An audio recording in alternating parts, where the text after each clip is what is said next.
Brasília viveu uma noite de terror nesta segunda-feira, poucas horas depois do presidente eleito Lula e o vice Geraldo Alckmin serem diplomados no Tribunal Superior Eleitoral. Essa diplomação atesta a vitória plena, incontestável da democracia e do Estado de Direito. O estopim que gerou a reação violenta dos manifestantes bolsonaristas foi a prisão temporária por 10 dias do líder indígena José Acácio Sereri Chavante, apoiador de Bolsonaro. A prisão foi decretada por Alexandre de Moraes a pedido da Procuradoria-Geral da República por indícios de crimes nas manifestações antidemocráticas. De acordo com a Polícia Federal, ele teria realizado ações em frente ao Congresso, no aeroporto de Brasília, no centro de compras Park Shopping, na esplanada dos ministérios e em frente ao hotel onde estão o presidente e o vice-presidente da República eleitos. Além disso, é possível encontrar vídeos do indígena convocando pessoas para impedir a posse de Lula. Lula não vai tomar posse. O criminoso delinquente não foi inocentado, foi descondenado. O bandido não vai governar o meu país, nosso país. José Acácio é pastor evangélico e foi candidato a prefeito do município de Campinápolis, no Mato Grosso, em 2020 pelo Patriota. Revoltados com a prisão do indígena, grupos começaram a incendiar veículos em vias na região central de Brasília, além de, vestidos de verde e amarelo, tentar invadir a sede da corporação no setor hoteleiro norte. Pelo menos 5 ônibus e vários carros foram incendiados pelos manifestantes. Clientes e funcionários de estabelecimentos comerciais ficaram sitiados, enquanto a polícia dispersava os bolsonaristas com bombas de efeito moral e spray de pimenta. Estão atirando na gente! Estão atirando na gente! Estão atirando na gente! Isso é covardia! Isso é covardia! Para! Parte dos manifestantes tentou chegar próximo do hotel onde estão hospedados o presidente eleito Lula e o vice Geraldo Alckmin. A segurança teve que ser reforçada por agentes federais e policiais militares do Distrito Federal.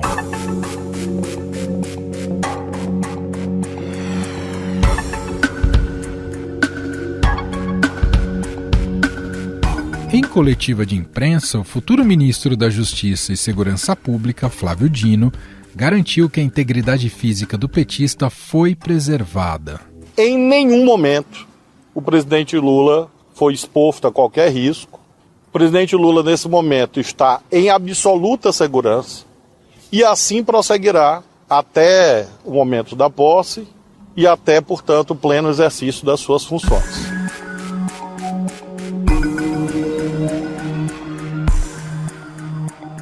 O secretário de Segurança Pública do Distrito Federal, Júlio Danilo, afirmou que os culpados serão identificados e presos. Hoje realmente ocorreu um fato, a prisão de um manifestante, com cumprimento de um mandado de prisão, que acabou desencadeando ali atos de vandalismo próximos ali ao prédio da Polícia Federal no centro de Brasília. Prontamente a Polícia Militar e a Polícia Civil responderam a essas agressões, a esses atos de vandalismo. Os crimes que foram cometidos serão apurados e os responsáveis serão responsabilizados.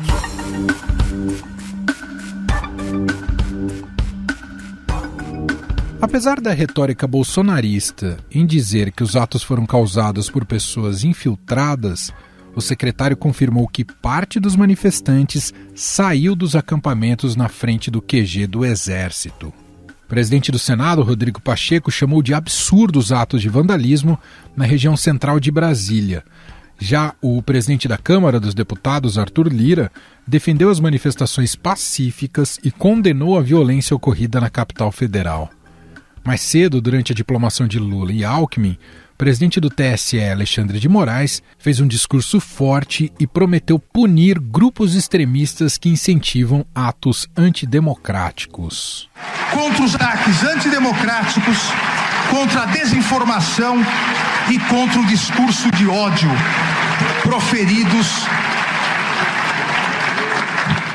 proferidos por diversos grupos organizados, que já identificados, garanto, serão integralmente responsabilizados, para que isso não retorne nas próximas eleições.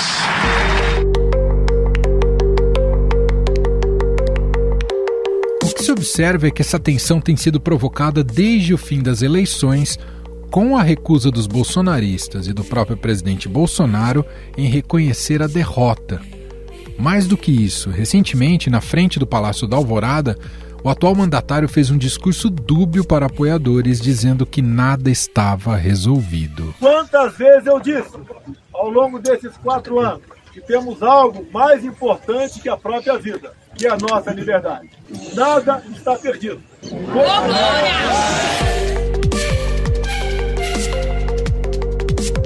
Essa postura, somada às palavras de ordens de influencers bolsonaristas nas redes sociais, tem inflamado os manifestantes a organizar atos para impedir a posse de Lula.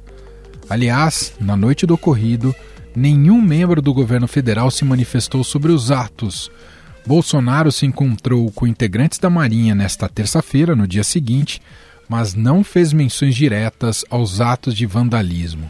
O ministro da Justiça, Anderson Torres, em meio ao caos da segunda noite, apenas tuitou que tudo seria apurado e os responsáveis punidos. Nesta terça-feira, o presidente eleito Lula afirmou que o presidente Jair Bolsonaro incentiva a contestação do resultado da eleição presidencial e também os ativistas fascistas que estão nas ruas. Esse cidadão, até agora, não reconheceu a sua derrota.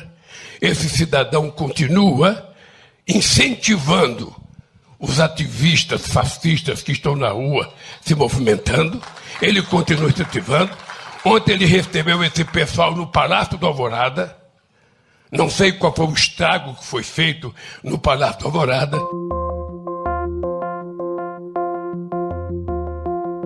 As perguntas que ficam são: até quando o atual governo vai permitir o escalonamento dessa tensão? Por que as instituições estão lenientes ou até coniventes com os manifestantes? Qual o perigo para o futuro presidente? Sobre o assunto, vamos conversar agora com o jornalista e colunista do Estadão e da Rádio Eldorado, Felipe Moura Brasil.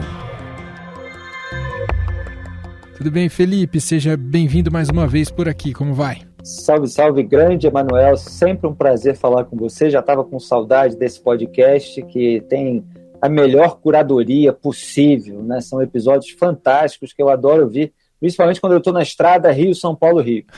Maravilha, obrigado, Felipe.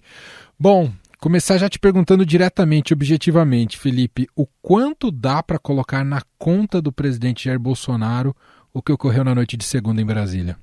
Sempre há uma responsabilidade moral de uma liderança política em relação a atos dos seus seguidores mais fiéis quando eles estão relacionados a um discurso político, a uma narrativa. E eles estão. Né? O Jair Bolsonaro ele tem dado, claro, depois da derrota eleitoral, discursos bastante dúbios, mas é justamente para manter esses bolsonaristas mobilizados, seja nas estradas, seja na frente dos quartéis, até a diplomação do Lula, depois na posse. Me parece que o bolsonarismo queria que houvesse protestos no dia da diplomação, eles acabaram em vandalismo e parece que ainda querem que haja qualquer coisa até o dia da posse. E me parece também que não sabem muito o que fazer daqui em diante, porque esse pessoal está mobilizado, mas num universo paralelo, né, acreditando que vai haver intervenção militar, que pode haver algum tipo de golpe para impedir o governo eleito de tomar posse, né, porque não dá mais para impedir a diplomação, ela aconteceu. Então, são pessoas que elas não estão se guiando por ações concretas que podem ser eficazes no mundo real. Elas estão se guiando por objetivos que são inalcançáveis. Não é um exercício de vigilância do governo eleito, nem um exercício de pressão para que o governo eleito não tome determinadas medidas que não sejam de interesse desse segmento do eleitorado. É uma contestação do resultado eleitoral, do processo eleitoral, da volta ao poder de Luiz Inácio Lula da Silva e um desejo de uma manutenção ilegítima no poder de Jair Bolsonaro, que participou dessa eleição, que teve a oportunidade de falar com o eleitorado brasileiro em debate na TV, chamou Lula de tudo aquilo que quis, mesmo que haja episódios discutíveis sobre remoção de conteúdos, etc., o Jair Bolsonaro esteve várias vezes em debate de TV chamando Lula de tudo quanto é nome. Houve direito de resposta para lá e para cá, mas ele chamou, o eleitorado ouviu. Então houve um problema de persuasão por parte da campanha do Jair Bolsonaro, e a persuasão muitas vezes ela não é eficaz porque você precisa ludibriar demais o eleitorado para ele não levar em consideração aquilo que de ruim aconteceu, os aspectos negativos do governo e as condutas do próprio presidente. Então ele se recusa a aceitar que ele cometeu diversos erros, de que ele teve uma conduta perversa durante a pandemia, principalmente, e ele mantém mobilizado esse pessoal mais reacionário que quer viver nesse conto de fadas, da luta do bem contra o mal, onde há todo um sistema que, na verdade, elegeu o Lula sem que haja qualquer tipo de responsabilidade por parte do derrotado. Felipe, dá para dizer que as autoridades estão sendo lenientes ou até coniventes com os manifestantes golpistas? Já passou da hora de dar um basta nisso, Felipe? Olha, é realmente revoltante que não tenha havido prisões naquela mesma noite de pessoas que incendiaram ônibus e carros. Então, se pode alegar, do ponto de vista jurídico, que se a prisão não for em flagrante, é preciso haver um processo, mas como assim você não tem um monitoramento de inteligência policial para saber onde estão pessoas reunidas em protestos no dia da diplomação, como era previsto, você sabe, estava dizendo isso na coluna e não era o único em toda a imprensa, e que poderiam descambar para qualquer ato de vandalismo. Então é claro que precisa haver policiamento por perto. E depois do primeiro ato, o policiamento tem que chegar para flagrar o segundo, o terceiro, o quarto. Então a gente viu essas imagens desse fogaréu todo sem haver a devida responsabilização. E como você já tinha um exemplo anterior de um diretor-geral da Polícia Rodoviária Federal, Silvinei Vasquez, que chegou a tirar férias depois de todo o desgaste que teve, virando alvo de inquérito sobre eventuais omissões nesses atos bolsonaristas que bloquearam estradas, causando um baita tumulto no país. Você tem agora, no Distrito Federal, um governador ibanês que tem um secretário de Segurança Pública que é demissionário, que está demissionário, e que vai ser substituído pelo atual ministro da Justiça do governo Bolsonaro, Anderson Torres, que estava jantando tranquilamente num restaurante de Brasília enquanto tudo isso acontecia. Quer dizer, se fossem pessoas de outra ideologia, de outra faixa social, em outras circunstâncias, a polícia agiria com tamanha condescendência assim, para gente queimando ônibus, queimando carro? Eu não vou recomendar que ninguém experimente fazer isso em lugar nenhum. Mas se fizer em determinados lugares, em outras circunstâncias que não seja uma manifestação política bolsonarista, eu garanto que a reação policial pode ser bastante diferente dessa a que a gente viu. Então é preciso haver não só investigação para identificar e responsabilizar e punir vândalos, porque são atos criminosos que depredam patrimônio público e privado, como também precisa haver investigação sobre omissão das autoridades policiais. É o mínimo que precisa acontecer. Perfeito. Felipe, esse final de governo um tanto melancólico de Bolsonaro, somado a esse radicalismo golpista, né, que a gente tem, que a gente está falando aqui, de alguma maneira pode afundar as perspectivas eleitorais para o próprio Bolsonaro daqui para frente, eleitorais e políticas? Pois é, Manuel, esse é o debate que mais me interessa, até antes mesmo do resultado eleitoral. Eu já estava analisando esse horizonte no campo fora da esquerda petista. É claro que para a próxima eleição presidencial faltam muitos anos ainda, são 4 anos, e no Brasil muita coisa é facilmente esquecida, às vezes coisas que aconteceram até há menos tempo do que 4 anos. A gente vê quantas pessoas, inclusive, esqueceram a própria conduta do Jair Bolsonaro na pandemia na hora de votar.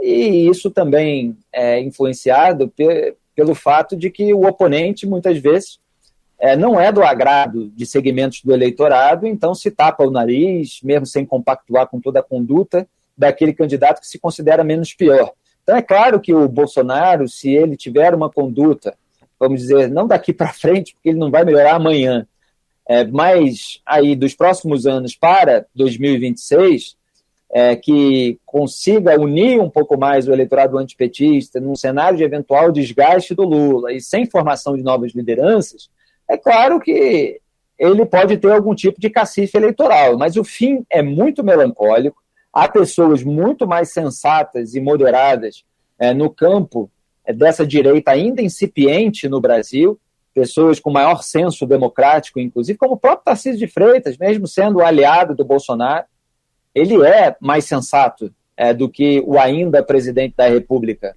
Agora, ele precisa pagar um pedágio, precisa dentro da cabeça dele, claro, por ter se tornado conhecido ali na aba do Jair Bolsonaro, mas é claro que ele contou com votos aqui em São Paulo de um eleitorado antipetista, não necessariamente bolsonarista raiz. E ele vai poder investir nesse eleitorado, não só de São Paulo, mas do resto do Brasil, se lá na frente começar a se guiar pela corrida presidencial, que ele não pode fazer por antecipação agora. Então, o Tarcísio pode aí unir mais esse campo de oposição à esquerda antipetista do que o Jair Bolsonaro conseguiu em 2022. Esse reacionarismo aloprado afasta o eleitor independente. E nem todo mundo que é de direita, que é liberal, que é conservador, compactua com isso. Aliás, se for conservador de verdade, se for liberal de verdade, conforme essas tradições de pensamento, o conservadorismo, no caso de Edmund Burke, considerado pelo autor Russell Kirk o pai do conservadorismo moderno, um pensador irlandês, o Burke, e parlamentar britânico, o liberalismo econômico, cujo pai é Adam Smith, é absolutamente incompatível com esse tipo de atitude, não só esse tipo de atitude, mas outras decisões que foram tomadas ao longo do governo de Jair Bolsonaro. Então você tem uma confusão ainda, conceitual, teórica, Sim. sobre o que é ser de direita no Brasil, e o que é ser liberal, o que é ser conservador, o que é ser alguém que preza pela decência acima da ideologia. Eu tenho dito que a ideologia, principalmente aí nessa corrida eleitoral, mas já faz uns anos no Brasil, ela ocupou o lugar que deveria ser da decência no topo da hierarquia de valores. É isso que a gente está vendo no debate público. Então as pessoas acreditam que por elas serem de direita, no caso desse pessoal direitista, que elas estão no grupo dos limpinhos contra o grupo dos malvados. Acontece que o ser humano ele tem o mal e o bem em tensão constante dentro de si, e os grupos políticos potencializam isso, e as pessoas precisam ter discernimento para repudiar aquilo que é errado fora e dentro do grupo. Senão você é corporativista. Você passa pano para a sujeira do seu grupo e fica apontando só a do adversário. Mas é a esse ponto que se chegou no Brasil, com a politização de tudo e com as pessoas se deixando orientar moralmente por lideranças políticas que são cheias de telhado de vidro e que manipulam os seus fiéis conforme os seus interesses e a sua conveniência. Então é preciso resgatar no debate público como um todo um senso de decência, fazer isso ficar acima de ideologias e, claro, dentro do campo da direita também, e resgatar um pouco desses conceitos, desses comportamentos. Até porque, Felipe, até para o bem da democracia é necessário uma oposição responsável, aguerrida e programática ao governo Lula. Isso é muito importante para o nosso processo democrático a partir de 2023. E não dá para colocar as fichas que o PL vai fazer isso, né, Felipe? É perfeita a sua colocação, Emanuel. A gente tem, nesse momento, uma oposição que vive num mundo paralelo, que está aí na porta de quartel. É uma gente ruidosa, com uma mentalidade mais rasteira, muito suscetível à propaganda disseminada em grupos de WhatsApp, que é uma compactação enganosa da realidade, em sínteses que essas pessoas não são capazes de decompor, de descompactar, com discernimento sobre aqueles elementos que são verdadeiros, aqueles que são meias-verdades, aqueles que são falsos. Quando a gente precisa justamente de uma oposição que viva no mundo real e que se contraponha a elementos específicos defendidos por esse governo, a ações concretas desse governo. Quer dizer, onde que está nesse momento, Emanuel, uma oposição em relação à própria PEC da transição, a PEC do estouro, a PEC do precipício, como queiram chamar. Exato. Quais são os pontos que realmente são absolutamente reprováveis nessa PEC? Existia um consenso aí entre Lula e Bolsonaro que era necessário aumentar o Auxílio Brasil, que agora os petistas voltaram a chamar de Bolsa Família, de R$400 para R$600. E todos os outros pontos, quer dizer, a verba para recomposição orçamentária, dinheiro que vai ser distribuído para ministérios, onde o Lula está colocando aliados para fazer o toma lá da cá, para ter base de governo. Manutenção do orçamento secreto está em discussão, vai entrar na PEC, não vai? Tem pressão do Arthur Lira para que o julgamento no STF seja adiado, que haja pedido de vista de ministro do STF. Cadê uma oposição que esteja apontando todas essas manobras, que esteja apontando que não há corte de gastos mal feitos, que não há redefinição de prioridades, que você tem gastos aí previdenciários, com a elite do funcionalismo público, com emendas parlamentares, individual, de bancada, de comissão, de relator que faz parte agora desse orçamento secreto que vigorou no governo Bolsonaro, foi gestado por Bolsonaro e Arthur Lira.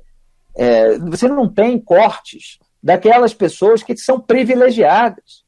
E aí você entra com esse discurso de um prazo exíguo, de que é preciso atender a população de baixa renda, e insere um monte de pegadinha, um monte de jabuti, para manter um monte de privilégio. Mas cadê a oposição minuciosa, esclarecendo para a sociedade os truques que estão sendo usados, que em nome da população de baixa renda se mantém privilégio de parlamentar, de empresário, que tem aí um monte de isenção fiscal que tem um impacto de R$400 bilhões apontado pelo Tribunal de Contas da União, de cúpula dos militares, por exemplo. Agora o Lula tenta reaver para ele alguma simpatia dos militares que estavam mais inclinados ao bolsonarismo, militares que ocuparam cargos no governo, que receberam teto duplex, que estavam ganhando acima do teto constitucional de 39 mil e tantos reais, que é o salário dos ministros do Supremo.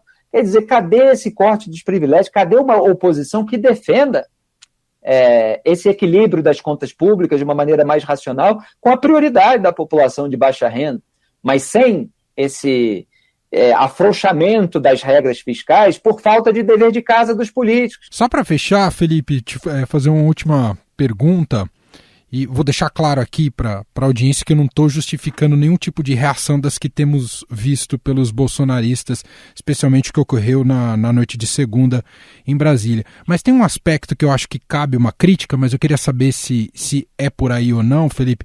Não está havendo um certo excesso e até um certo oba-oba na aproximação de Lula, do governo petista, nessa fase de transição com o judiciário e até com Alexandre de Moraes? Isso não tem rompido até com a institucionalidade da divisão dos poderes?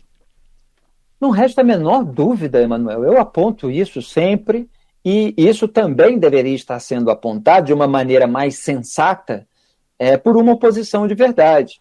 Lamentavelmente, você acaba perdendo a credibilidade do argumento se você está aí clamando por uma intervenção militar sem reconhecer os erros que geraram desgaste com o eleitorado, inclusive do Jair Bolsonaro, com o seu próprio eleitorado de 2018, porque ele perdeu eleitores aqui no Sudeste. Teve estados em que ele teve menos votos do que teve 4 anos antes.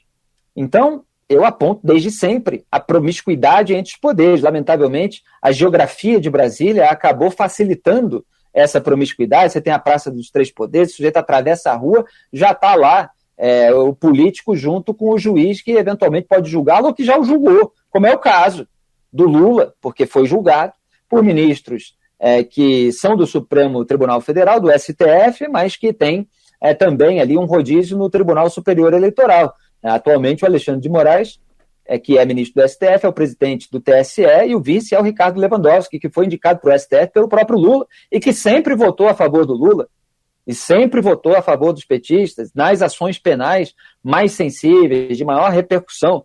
Então, depois da cerimônia de diplomação, que o Lula disse que era uma celebração da democracia, parecendo que estava fazendo a metáfora, houve uma festa com samba na casa do advogado Cacai, que defende políticos, inclusive no STF, com a presença do Moraes, do Lewandowski, quer dizer, de ministros das Cortes Superiores. Aí é demais. O Lula se reuniu com o Gilmar Mendes em Portugal, lá junto com o empresário José Seripieri Júnior, que emprestou avião para ele ir. Presidente eleito do país, recebendo favor de empresário, e se for beneficiado o empresário com qualquer medida do governo, o que isso parece? E tudo isso é muito degradante institucionalmente também. Porque o Jair Bolsonaro colocou o sarrafo lá embaixo e o Lula usa isso a favor dele. Então ele pesa a mão para falar lá, o golpismo aí do Bolsonaro, instrumentaliza as Forças Armadas, mantém acesa essa chama aí de eventual golpe, etc. E aí o pessoal acha que se reunir com o ministro do Supremo a portas fechadas, tá tudo bem, porque perto de um golpe militar, isso aí não é nada, etc. Eu escrevi um artigo uma vez, o pessoal pode procurar, o aborto da ética no STF e na Suprema Corte do EUA, né, dos Estados Unidos, em que eu mostro numa comissão lá no Congresso americano, um deputado democrata fazendo uma lista de jantares em que juízes da Suprema Corte estavam próximos de políticos republicanos e criticando aquela promiscuidade, porque ainda há um senso de que isso não pode acontecer. E esse tipo de crítica a gente nem vê político fazer, em geral no Brasil, para situações muito mais graves. Agora, lamentavelmente, isso foi naturalizado no Brasil. Muito bem, esse é Felipe Moura Brasil, jornalista. Você acompanha ele também nas colunas aqui no Estadão e diariamente na Rádio Eldorado, além de outros veículos onde o Felipe está. E agradeço mais uma vez a participação aqui neste podcast. Muito legal sempre a conversa. Obrigado, viu, Felipe? Sempre uma honra, Emanuel. Obrigado por tudo. Você é muito generoso, talentoso e muito profissional. Busca fazer tudo com muita qualidade. Eu aprecio e admiro muito isso. Um abraço a todo mundo que acompanha o seu podcast. Tchau, tchau. Estadão Notícias. Este foi o Estadão Notícias de hoje, quarta-feira, 14 de dezembro de 2022. A apresentação foi minha, Emanuel Bonfim. Na produção, edição e roteiro, Gustavo Lopes, Jefferson Perleberg e Gabriela Forte. A montagem é de Moacir Biasi. O nosso e-mail para contato, podcast@estadão.com. Um abraço para você e até mais.